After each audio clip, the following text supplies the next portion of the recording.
Well. Welcome on into Chatterbox Reds, the 2 p.m. edition of Chatterbox Reds. There was a lot of breaking news that just hit the Reds Twitter sphere, or X sphere.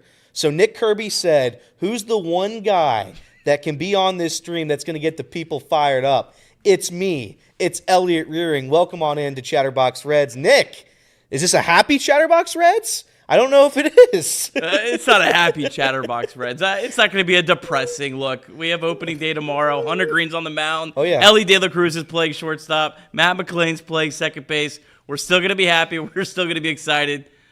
But a very weird afternoon is probably the best way I can say it. I guess we'll start right there because a couple days ago, our good friend, no shout outs. A couple days ago, it was at least the appearance that Spencer Steer would start this season on the injured list. Now, here we sit on March 26th at 2 p.m. That's not going to be the case. He played yesterday. Nick, are you at least a little bit shocked that Spencer Steer is going to be active and available to start this season? Yeah, I mean, it's definitely surprising because it seemed like it had been going the other way. I mean, I guess the Austin Hayes going on the IL is just what threw a wrench in this whole thing. So kind of let's think through this and talk through this a little bit. All right, so Spencer Steer was at the point where he was comfortable hitting but not fielding. He's been swinging for a while. Last night in Dayton, saw him. He looked fine. Yeah. Hit 3 fly balls to the outfield. One of them was hit pretty hard. The other were just, pretty routine fly balls. But overall, looked comfortable DHing. Now, if Austin Hayes is healthy, TJ Friedl is healthy, and Jake Fraley's healthy, that's your starting outfield. And you have CES, you have Candelario, you have Lux. It's really hard to find a spot for Steer on the roster if you think, and especially if you're factoring in that a little bit of extra rest probably helps him. So Hayes going to the IL, you kind of feel like, well, if Steer can swing, let's just ride it out. You just hope that he doesn't make his injury worse. Yeah. I hope to. I'm not a doctor. I've never pretended to be a doctor. I hope that the Reds have thought through all the scenarios and have weighed the risk-reward of playing him versus not playing him, and they're not going to do anything to make his season in jeopardy. But I don't know. He looks fine hitting. So we'll see. I'm guessing the opening day lineup is probably now Gavin Lux in left field. Yeah. I wouldn't be shocked if Santiago Espinal is playing third base. Trace Fowler, our fearless leader, talked about how we watched Jeimer Candelario bobble about 19 balls yesterday during warm-ups. So I guess you're improving your third base defense. That's maybe the biggest positive I could take out of this. And then you probably have CES playing first base and Candelario DHing. So the defense tomorrow is probably maybe a little better. I don't know. Hayes in left field versus Espinal at third base. That's about all I got. So, again, this is per Terry Francona. Spencer Steer, this was his choice to play. And this is an interesting quote. He says 2 out of every 3 games he's going to be probably available to DH. So you're not looking at, a full-time solution here. This is a guy still coming back, as Nick said, still getting, I don't know if rested's the word if he's playing, but he's certainly improving day by day. And you might not see Spencer Steer at least every day for the next week or so, next 2 weeks. It's going to take a little bit of time. But some other news that affects the outfield specifically is a guy that was out of options is surprisingly now out of Major League options with the Cincinnati Reds. He's not on the team anymore. He was DFA'd. Your sweet prince, Stuart Fairchild, no longer a Cincinnati Red. He's gone. If you had told me Austin Hayes was going to be put on the IL and Stuart Fairchild would also be DFA'd, that's very surprising to me. The only thing I could think is that the Reds had planned all along to DFA Stuart Fairchild. I don't think that him striking out against Zach Maxwell last night was what pushed him over the hump. Oh man, we're done now. That we've seen enough. My guess is they always were going to DFA him, and they wanted to wait as long as possible to DFA him. And here's why you would do that in baseball: because every other team has these roster crunches right now, and it might be easier to pass Stuart Fairchild through waivers this week, waiting as late as you possibly can. Once because other teams have already, most other teams across baseball have already set their rosters. So I think there might have been a little manipulation there where the Reds always were going to DFA Fairchild and they're hoping they can get him down to AAA and have some depth, because right now, all the depth you can have seems like a good option. Stuart Fairchild, for what it's worth, again, this is where the debate is, how much does spring training come into play? Didn't have a very good spring. Jacob Hurtubise, who is announced to have made the roster, as did Blake Dunn, Jacob Hurtubise did have a good spring. So I don't know how much of that is weighed in your mind. Does that play at all into this, or is it just like what you just said, they're just trying to outgain the system? I think it probably weighs a little bit. I don't think it was necessarily Hurtubise and Dunn were great. Fairchild was not.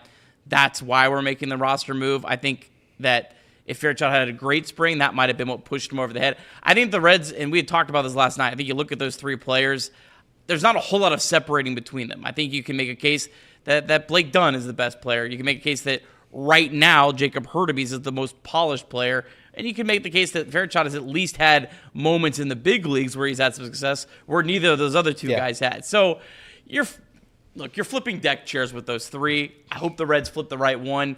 But there's no reason to get upset if they made any of those guys were the one that were the odd man out. Yeah. And again, Hayes is, this is per Terry Francona, they says they're going to limit Hayes' IL stint. He only misses maybe the first 6 games of that season. So this is a limited capacity for what we're seeing, at least either or of Blake Dunn and Jacob Hurtubise. Whoever's going to win the tryout wins the tryout for the next 6 days.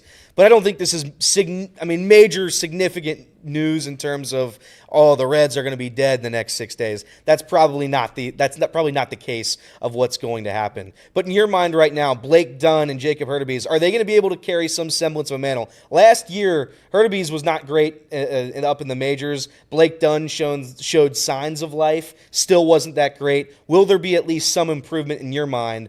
I don't know, again, how long this is going to take, but at least over the next week or so, can they be serviceable? I don't think we're honestly going to see Hurtubise a whole lot. Yeah. I think I can make about 8 different lineups against right-handed pitching, which he's a left-handed batter, and I just have a hard time seeing him being one of the top options. Now, he might get a spot start here and there. My guess is Hurtubise is used more in terms of like a pinch runner, a late defensive replacement, that kind of role. A massive improvement of Bubba Thompson. There we go. 26th man. There we go. Now, Blake Dunn, I would expect him to play every day against left-handed pitching. If you look at Blake Dunn's splits in the minor leagues, in 2023, which was by far his best professional year, the guy had over 1,000 OPS against left-handed pitching. Yeah. Absolutely demolished left-handed pitching. So I would expect, I was trying real quickly to see when the Reds face lefties. Shout out to MLB.com for having no updates past opening day. So I don't know when they're going to face lefties, but there are some lefties in the first couple teams of the Reds play.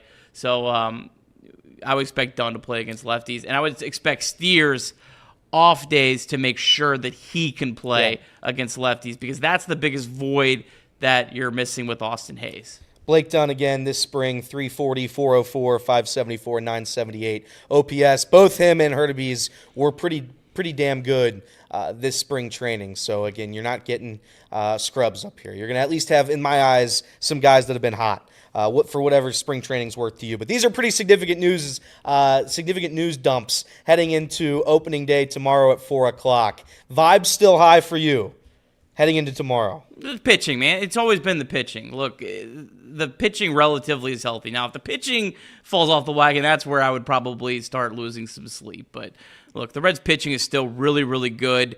Carson Spires, I was talking to some people yesterday in Dayton that I really respect, and they're with me. They think Carson Spires is massively underrated, and you still have Andrew Abbott pretty well ready to go. Oh, yeah. If the Reds were in the same situation with losing like Austin Hayes, Andrew Abbott would be in the rotation. They're just being more cautious because of his slow start. You have Rhett Lauder still apparently on track to start here and build up. And then you have Chase Burns, Chase Petty. I still really like him. There's a lot of pitching, and that's where the Reds will win and lose this season. So, I mean, look, the lineup's not great, but you still have Ellie De La Cruz, man. You still have Matt McClain. You still have Christian Encarnacion. He's about to tear the world on fire, brother. He's about to tear the world on fire. I'm excited about that, and I mean, the pitching. I'm still, even after all these roster moves. Oh yeah. I'm still way way more concerned about the bullpen than I am the lineup. I think that's more than fair. Again, the Reds, they reverse course. They put Spencer Steer on the active roster. He'll be a full-time DH for the time being. Austin Hayes placed on the IL with that calf injury. Not too serious per Terry Francona. Stuart Fairchild DFA'd from the Cincinnati Reds, and Blake Dunn and Jacob Hurtubise making that roster. Any final thoughts here today? No, go Reds. Hunter Green's going to shove tomorrow. He's going to put everyone's minds at ease. Oh, yeah. We'll have another show, probably going to drop at about 7 a.m. tomorrow. Charlie Goldsmith will be on the program. I'm going to interview him later tonight. We'll talk about all these news, and we'll have something for you in the morning. There we go. Chatterbox Reds, we will be live with you again very, very soon. Opening day tomorrow, 4 o'clock. We'll see you then against the Giants.